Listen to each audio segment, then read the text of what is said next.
Hey guys, I'm Tulio Mendes. I'm the creative director of No Place for Bravery, and I'm here to share with you some thoughts and insights about the project, about what we are doing, and most important, like talk about visuals, compositions, the ideas behind what we created in No Place for Bravery.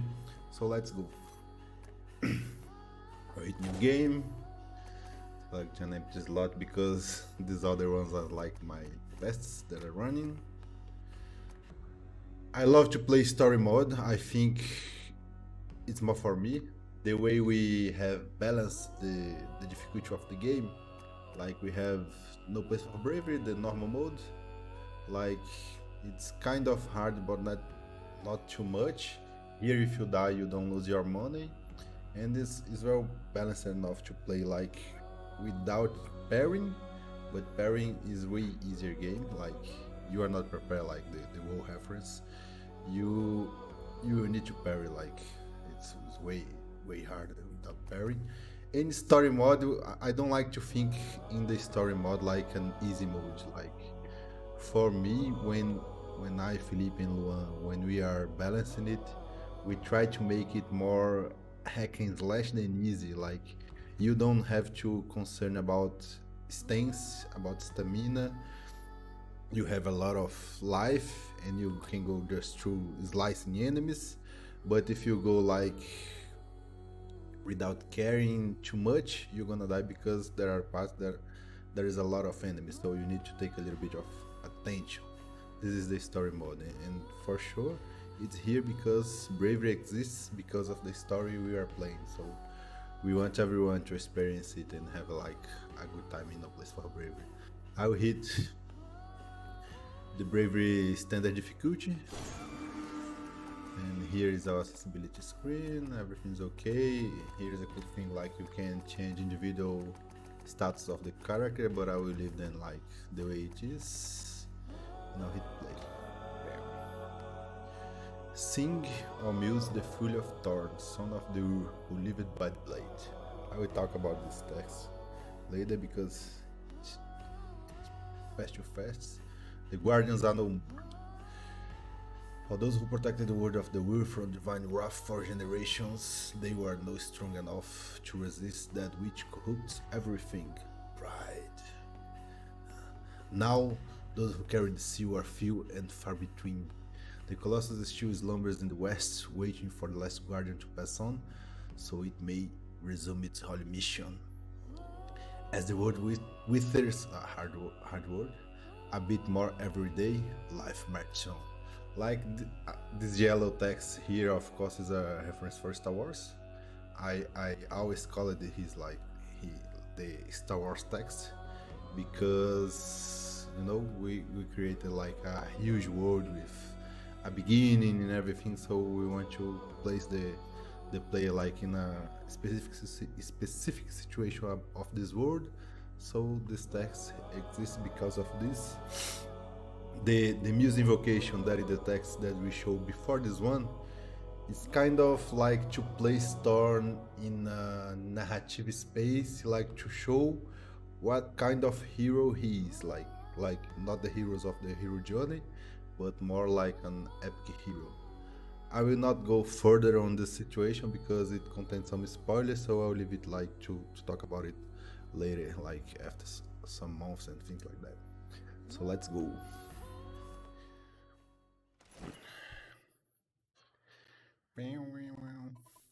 Papa, wake up, sleepyhead.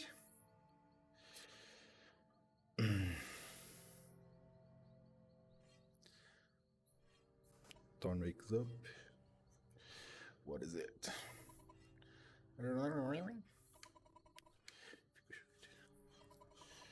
I will pass this dialogue because I think mostly everyone will see it. And here we have like the first cool thing I would like to bring because Bravery is a visual game. Like I came from visual arts, and my decisions are based mostly on how things will look because my way of thinking is visual and things like that. So when we are creating Bravery, I was thinking a lot how to bring like composition values to to this 2D 2D aspect. So one of the ways I think we succeed doing that is was to divide the visual in three planes, like the foreground, the middle ground where the player is, and the background. So if you look with care with all compositions of No Place of Bravery, there is always something in the foreground like framing the scene itself, and a background like creating some story and things like that. So here we have these ruins to tell some story about this part of like abandon of a place that was once a village and things like that. And we have also like this ground marking. So if we go to this one, like another composition, foreground, middle, background. Go to this one. Foreground, construction, middle, the player, background. So of course you can like walk around, but I try to really place the camera in every possible area and create these compositions for the player, you know? Like another one. And here, when we're supposed to have the foreground, we have this ground line marking the way. This is cool, like yellow. This yellow brick here marks like the tips for where you can go. If you look in the map, I don't have the map yet, sorry. I will show it later. Let's go. And here you have like the first combat of the game. It's a really simple combat. It's more like a tutorial to show like the buttons and things like that. And how we handle like finalization and this sort of things. Again, if you look here, we have foreground, middle, like this open area to fight, and the background with the trees like.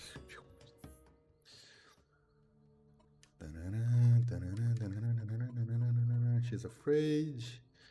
Her friend says that the world is gonna end, and here we have the finishing blow tutorial. And here is basically when an enemy is falling, you can finish him and took the item. Here we have the first I forgot to mention, I'm playing the version of the game with the patch that we're gonna release next week. So there are few things that are different from what you may have experienced, but like as soon as possible, we're gonna release it. And the first thing is like taking items, allow you taking it with only one click. We don't need to hold it anymore. And that's it. And also turning it a little bit more faster. And we have live cancellation, the cancel frame for the skill and dash and things like that are closed. So turn is a little bit like faster as a warrior. Now this is cool. We have this big framing. And here I think it's cool to talk why we have this composition here, because if you see like my playthrough time, I will have like 4 or 6 minutes of gameplay. So it's placed here for two things. The first thing is the visuals. I want to show like, hey, look at what this game is capable of, and I'm doing it soon enough to like impress the player.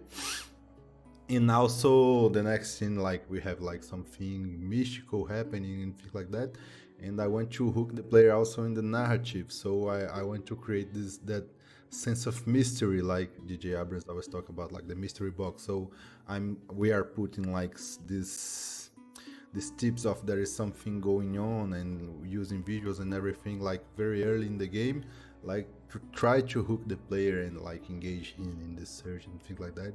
That's why the scene is here at the beginning of the game, and also give some context about like the world building and about dragons and giants and so on.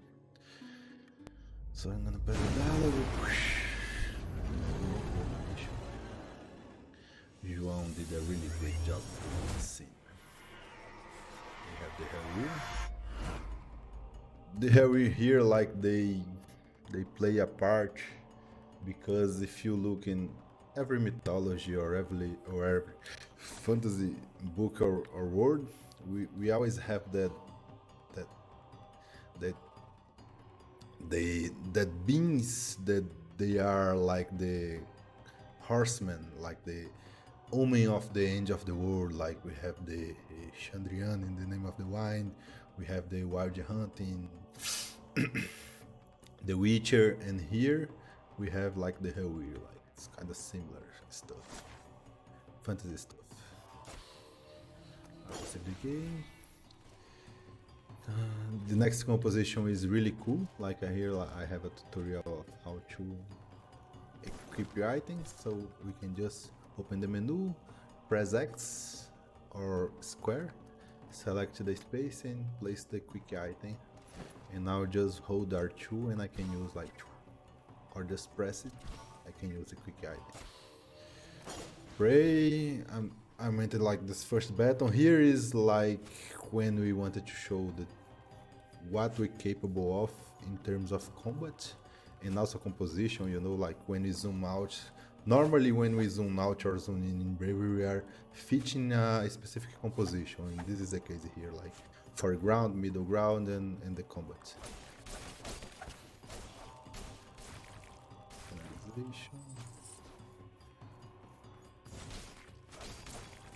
As you can see, Thorin is way faster now, but his stamina is the same. So if I run loose, I will run out of stamina very fast, and I will need to recover. And just prioritize ranged enemies, of course. I like to play it more hack and slash like, and that's because that's why we have story mods. But with the changes we made, like to make Thorn a little bit faster and to allow this dash gameplay, like dodging and things like that we didn't had before, the game is way too faster now. Like in the normal dodge, Thorn has 0.1 seconds of invincibility, so I can I can like swing around enemies. That thing that wasn't possible. This thing wasn't possible with the first dash of the game, so it's a really cool.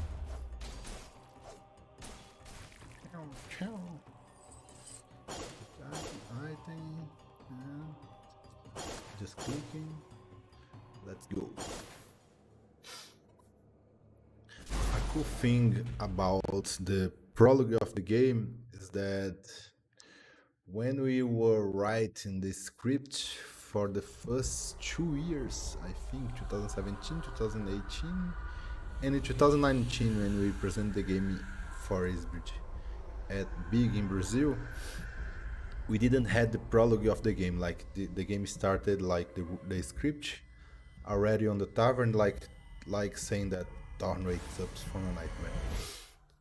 And we didn't know like what this nightmare would be, but I knew that it would be like the beginning of the game. So when we set to create the prologue, we already knew that we need two big problems to solve. The first one is gameplay, because the tavern beginning is too slow, so we needed the player like to feel what the combat is and what the game's proposal are. And the second one is that we talked about Leaf through all the game, like her kidnapping and things like that, but we never show any relation of Thorn and Leaf. So the prologue, like this beginning, like they're hunting and everything, is kind of to create this bound. And it's really simple, you know, but like I think it worked because like how the game we kind of reinforced in this moment. And that's it.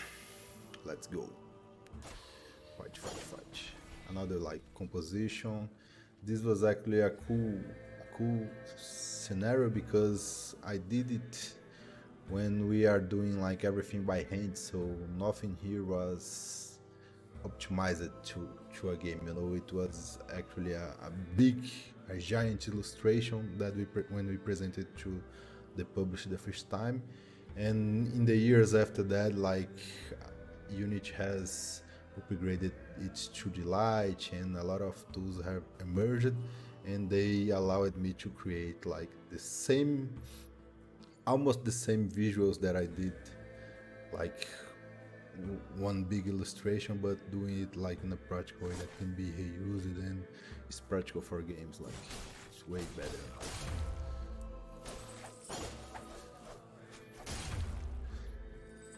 cool thing to think when we are doing games is like lose less work possible because everything counts. And like this ground here is still like the ground that I created in 2019. Is everything like one big thing, but the next ground is actually one like optimized, and we barely can see the difference right now. So this one is another one. So Unity upgrades has helped a lot, like evolving the place of Bravery, and it's a great game now because of it.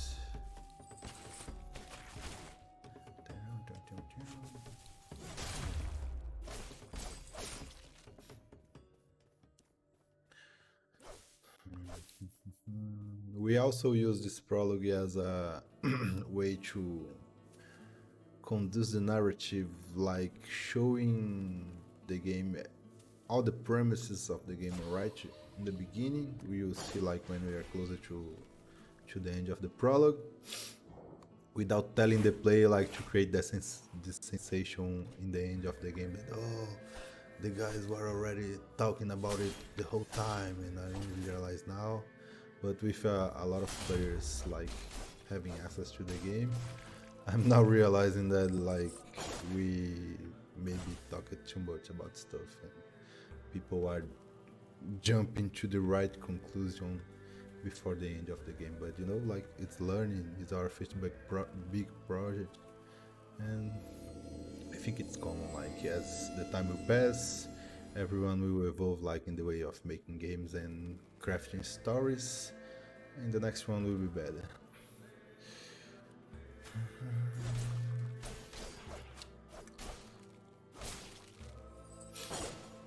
I'm really liking like the faster turn. Like it's really a thing for me.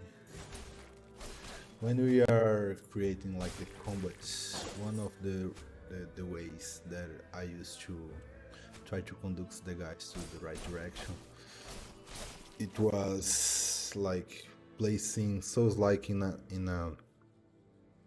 edge and Devil May Cry in another, and I'm saying that we are kind of creating something in between the pacing of a Souls like in Devil May Cry. I want it faster than a Souls like, but not faster like a hack and slash like Devil May Cry. But I think the first version we released was more to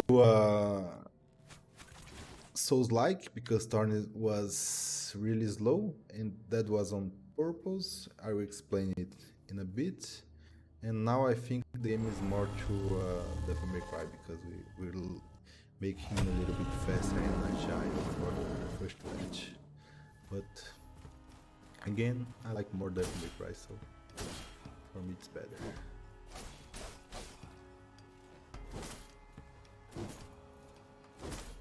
This guy here, I need to Bravery. You're done. Die. And here I take the hammer.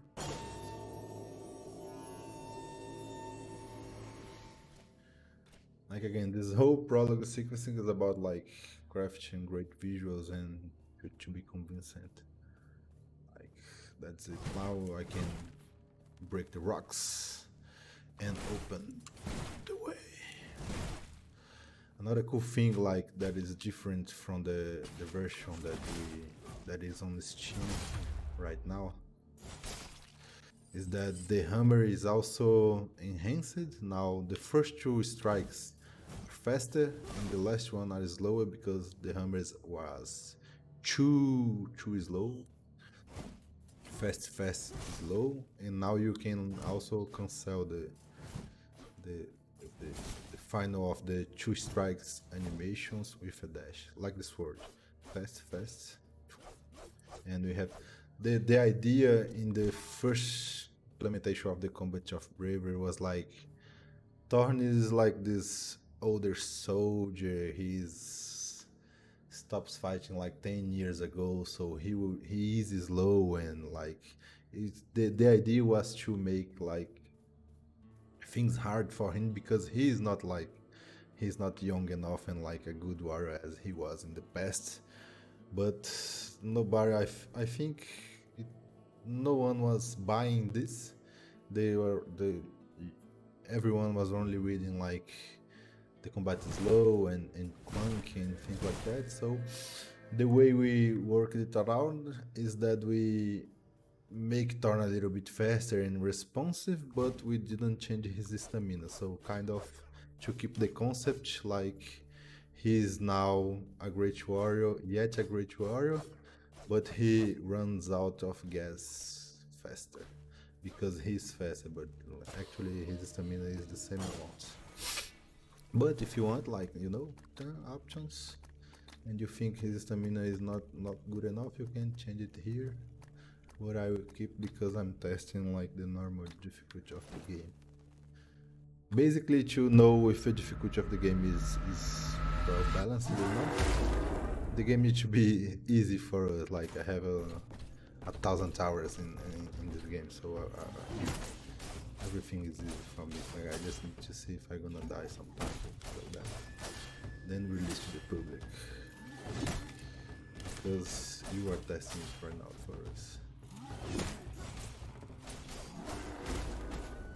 You see now I was able to dodge his attacks there. Missed the timing. In the normal dodge I have 0.1 seconds of invincibility, so I can... I missed the timing. If I reach like in the right time I can dodge everything right now.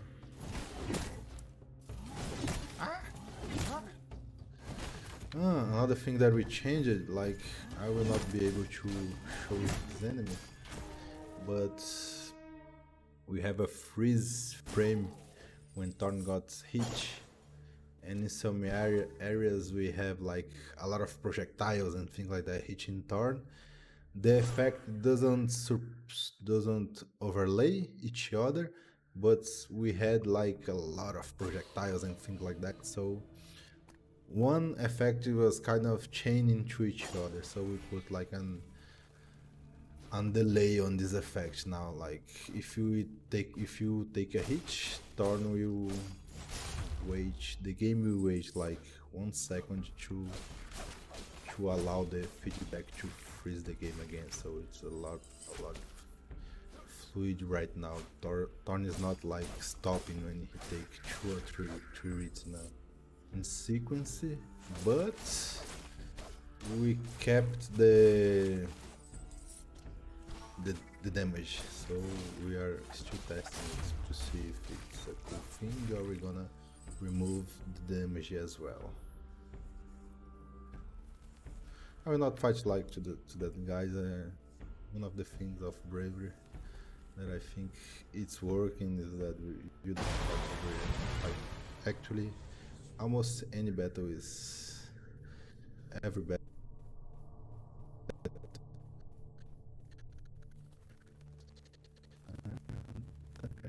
Here it's like we had like that big door back there. Like, let me just fight here because I'm gonna die if I'm not doing it right. Alright, just a minute. Come.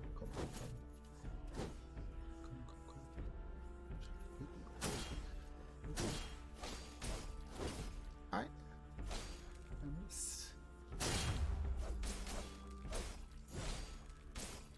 Like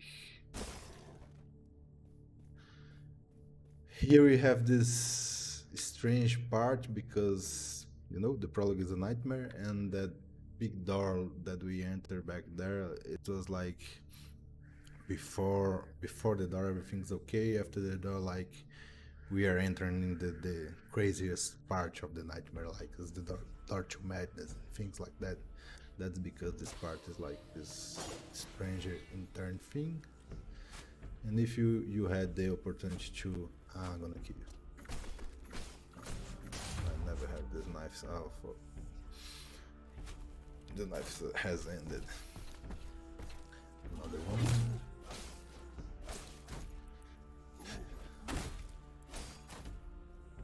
This guy behavior is cool because if you stand too close, he's gonna smash the ground. And if you keep the right distance, he's gonna reach, and then you have your opportunity. In the first version of this enemy, he can only be hit by when he was on back, because he has this great scar on his back. Let me show you, like, scar. Oh, that scar.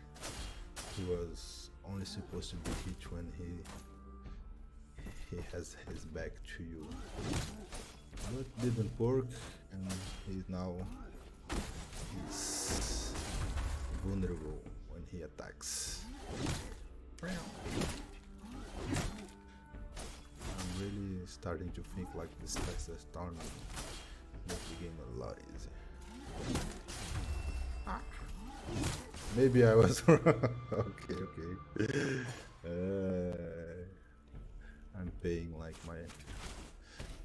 I said it just soon. Okay. Let's do it together.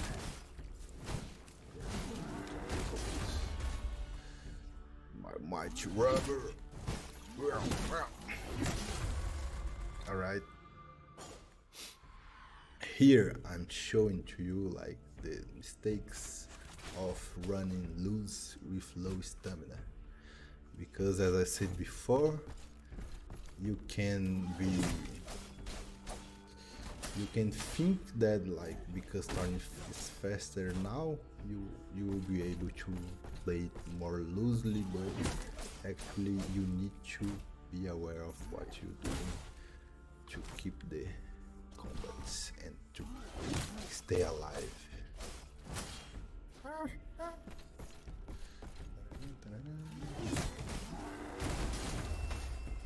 Alright, I'm gonna die again. 1, 2, 3.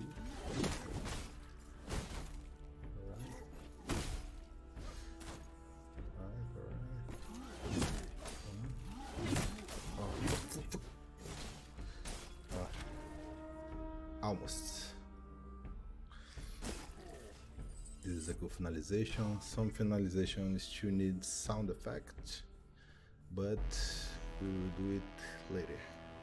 Here is, of course, one of our major reference. I wanted to make it clear that, like, we call it Evangelion, but I think it's Evangelion in English, like the giant stuff and things like that, like the Pressed story. It's the tone of Bravery. Here I will not talk about this part. I will not talk about this part. I will not talk about this part. Run. Juke. Save. Spoiler. Here is a cool cutscene. It was done by Philippe Todeschini, our design, and it's a direct reference to the Great Fox. The ninja from Metal Gear 1 presentation, like, he tried to recreate that scene. And he succeeded. Grey Fox, Greyhounds, Grey Fox.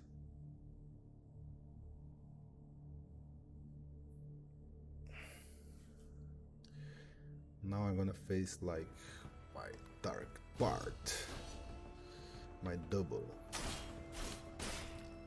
Here is a cool combat, like when Philippe first got it right, we were really happy with this combat, because we are missing, like, the combat, this 101 fair combat that both are parrying and everything like that. Like, it's pretty cool. And this boss, I think it's like one of the best parts of the game, like one of the best bosses, because, you know, sword combat 101 is really good. And here you can also see, like, the composition, houses in the foreground, the tavern background, the middle area. Like, it's kind of the base of the concept and compositions of the game. Here we are at the end of the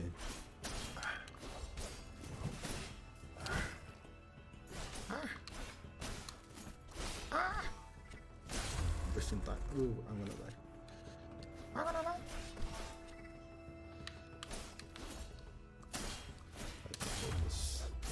Alright. Here we are at the ending of the prologue, and here we have another cutscene. the main point of this cutscene, because like when we are searching for funding, we basically send this build with this prologue. And here I wanted to make sure that something very strange happened, like to hook in this sense of mystery and to like call attention for the game and things like that. So that's why we have this scene, and it's a scene that also like talks a lot about what the game is, you know, for the ending and everything like that. It is not the reality, you know, it's a nightmare. But I'm seeing a lot of persons like talking as if it actually happens. It didn't. Like it's just a nightmare. This nude scene is it's cool because if we see the pixel art and style of Bravery, we choose it because of a limitation. Like it was what we were capable to do back then, and it has like this funny style, like this fishy eyes and things like that. But we wanted to make sure that it's an adult game, like meant for an adult audience, and so that's why we have like this zooming Thorn's butt and showing kind of his dick, because you know it's not meant for child. Basically that. He talks about Liv, Fidget talks, and Thorn is going to check on the boy. Title.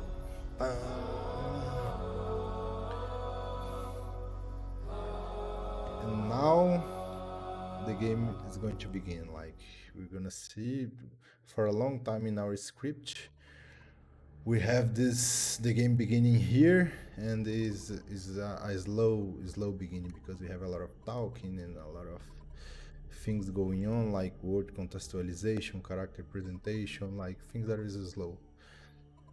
I like slow beginnings, but like Bravery is our first game, first big game, so we wanted to make sure that the player is hooked by the mechanics and things like that soon enough. Like it was like a smart decision to put the prologue, that action sequence in instead of just starting here.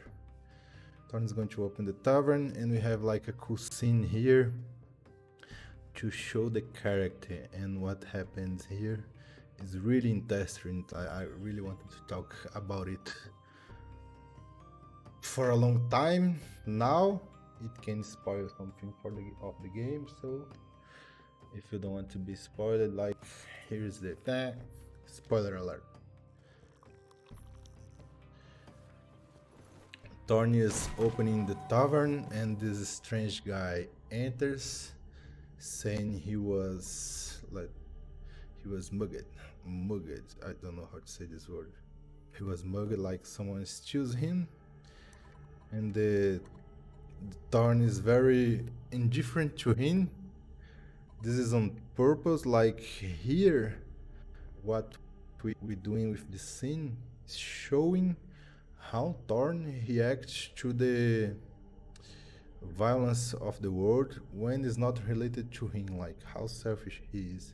Like he barely care with with this other guy. Like he's Thorn is a really selfish character. So we are showing it like in the beginning of the game, but he will kind of change his behavior during the game, like when the player is controlling him, because the next scene is a really cool scene, because when the player actually is meant to take control of Thorn, like let's pretend like the nightmare sequence didn't happen, okay? When the player is gonna take control of the Thorn in the real world, like he only takes control of Thor and his action when he takes Fidge on his back. So like taking Fidge on back is kind of the moment that the player takes control of the character, you know, like Fidge is the player or something like that. Because now we're gonna be able to choose every situation, to choose an answer for Thorn, like and in this first sequence with the stranger, like Thorn acts only by himself, so without the player's agency over him. Like it's kind of the poetic of the thing, like taking Fiji and taking control of Thorn and how he acts with him and without him in his back. So it's kind of this parallel. Go through the city, chant ossuary. I hit the wrong button.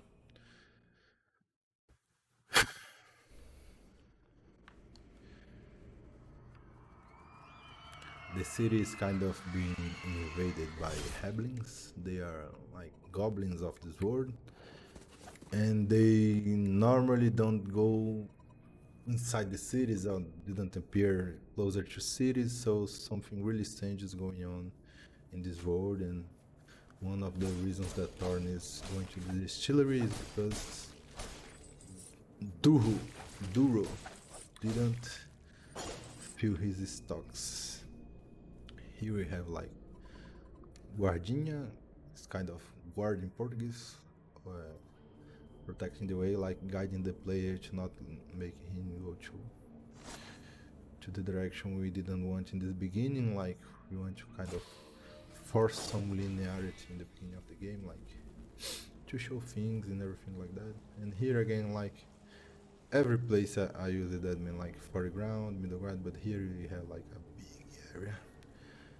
This was supposed to be like side quest stuff, but at the current state of the game we don't have side quest because it's too expensive and we didn't afford like the money to put everything we wanted.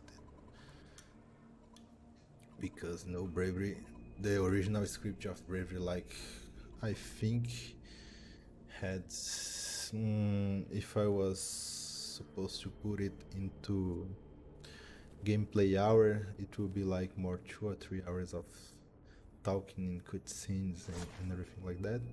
But I do think this version here, like that we are playing, is better because we cut a lot of like things that were not important through the script. Like.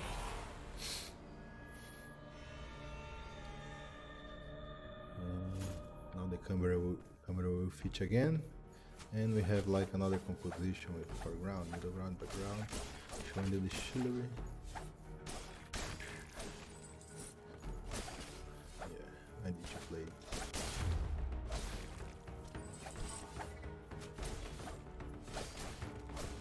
We have like to press the left stick, kind of have this the lock on, and Thorn will keep looking to the enemy. It's really cool, so you can lock on enemies.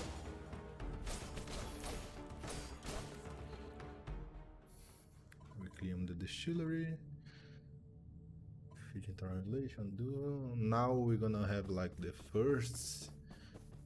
We're gonna start to put ideas on Thorn's mind, like Duhu will say that someone, maybe a Harry, took his son, and this like is putting ideas in Thorn's mind about his nightmare that he has last night, but actually portrays events from 10 years ago. And we're gonna go back to this distillery because Rosa is alone. The city is being invaded by hablings. Here we have this blue hablings, because I will not spoil why. Someone asked for a sprint button, you know? I'm thinking about it, like, definitely.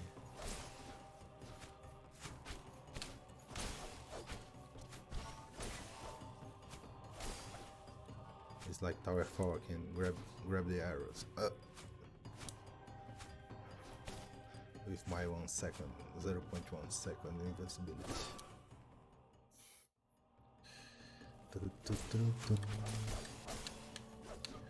Wow.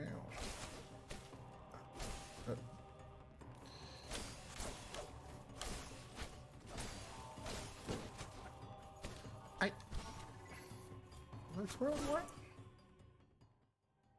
And he's gonna find his wife. His wife being trapped by some habbling. Tony's gonna do what he does best. That is kill. Oh, so cute. Love you, Rosa. 1 month later. Dun, dun, dun, dun, dun, dun.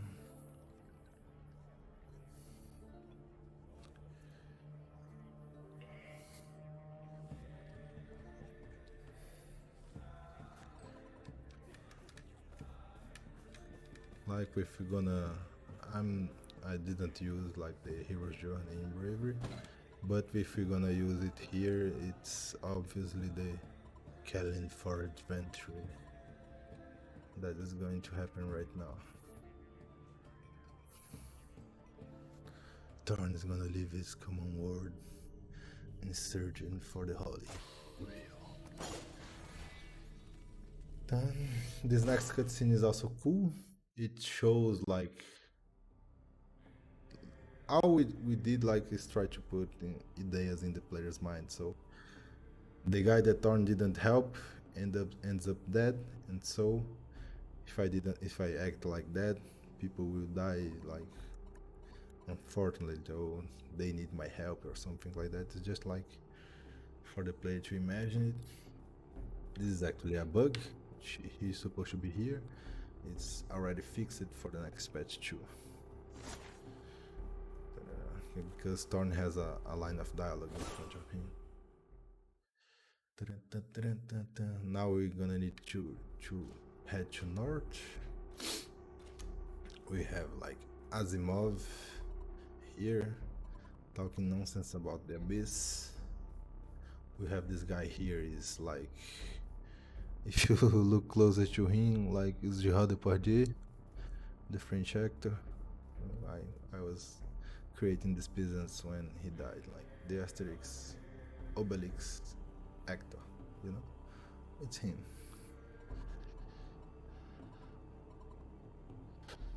Yeah, he's talking here a lot. Look like him, yeah.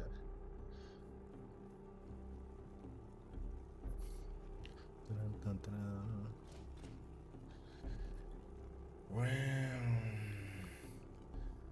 now I'm gonna talk a little bit about the patch that we're gonna release in a few days, because I played this whole demon like with the patch changes. Basically, what we did was to let the combat more responsive, like faster, but also try to not to hurt our like vision and pillars for the game.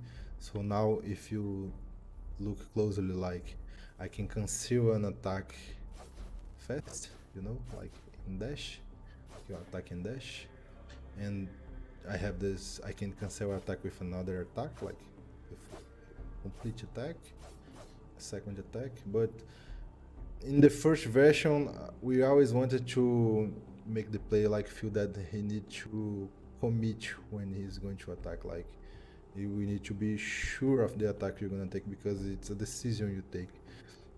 Now you can like, but we realize that we are taking off the possibility of playing the game in a different way, because we said it's a Souls like. So when we talk about Souls like, we are talking about dodge and roll. So we kind of took this opportunity from the player, so we are giving it now. And we also believe that we kept the sense of commitment, because you know, if you're gonna do the full combo, because you want the hit from the last hit from the combo, because it's the one that deals most damage, you need to commit, because Thorn is gonna be stuck a little bit like in the last hit, and he will not be able to dash and roll in the third strike. But in the first two ones, he is able to play fast enough. So it is now up to you who will be playing, like if you want to play like fast, dealing less damage, or if you want to hit combos and maybe be more vulnerable but no dealing damage. The dash is also more responsive. Like this is the basic dash, so it didn't have like a cancel for the on dash, but when you upgrade it, like it's gonna really fast, you know? Now you can dash and attack too.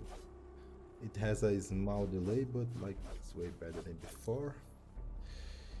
And now we're heading north. Damn, damn, big sword. It's really cool to draw this asset, man. Like, this sword is a really huge thing. Now we're gonna be presented to Corallo, the leader of the Legionnaires, and they are all women.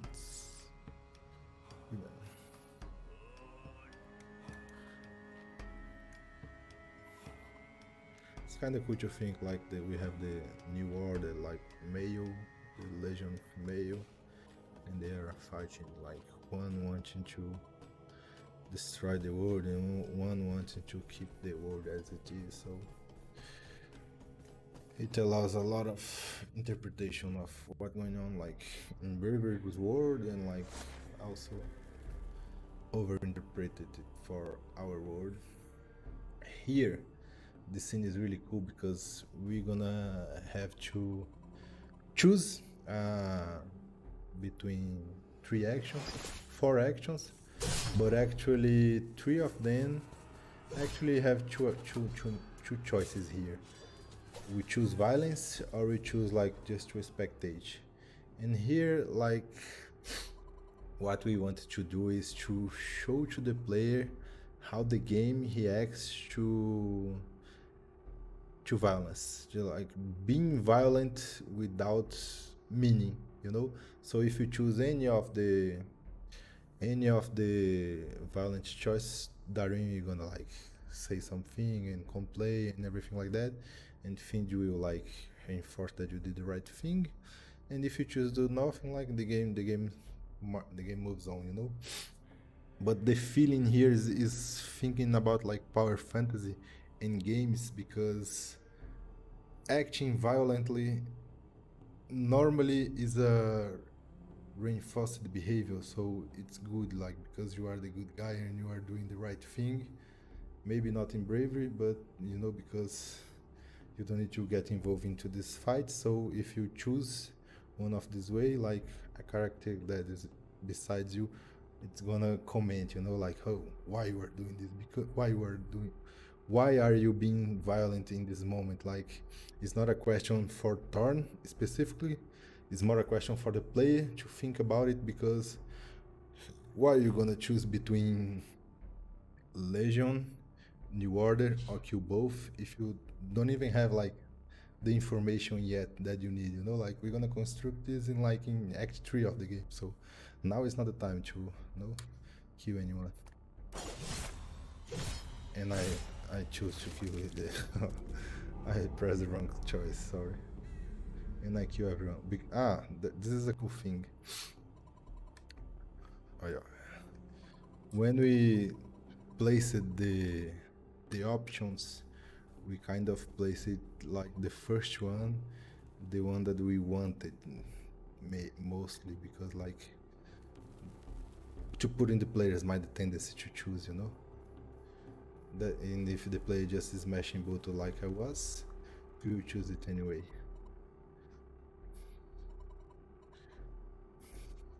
Again, here we're gonna have like all of this sequence, like going through the distillery to the Guardian base, is actually just to show this moment, like when you are violent without the need of being, and how the game responds to it. So here I can be violent again and just kill the guys, and I will not kill then here, you know. I will wait, so Darian is gonna go blah blah blah blah. But now they are interactable and I can execute them. So if I execute them, I will choose violence. Actually, this choice changes the thing, but you know, Darin again is gonna complain and say that you are crossing the line. So the game giving hits of what the game is about.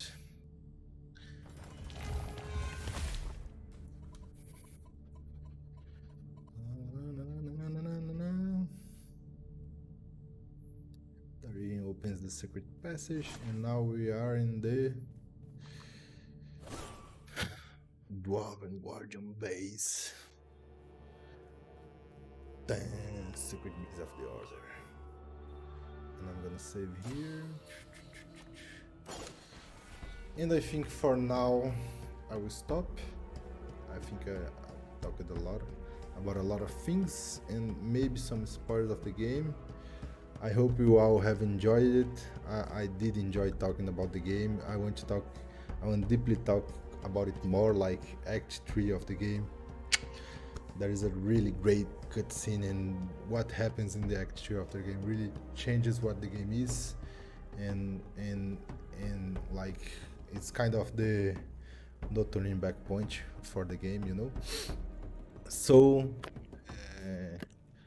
I will be on the chat answering some questions. Next week we have a patch to release, and we are aware of all the game's problems. We are working hard to solve them, and that's it. Thank you for your attention, guys. Bye.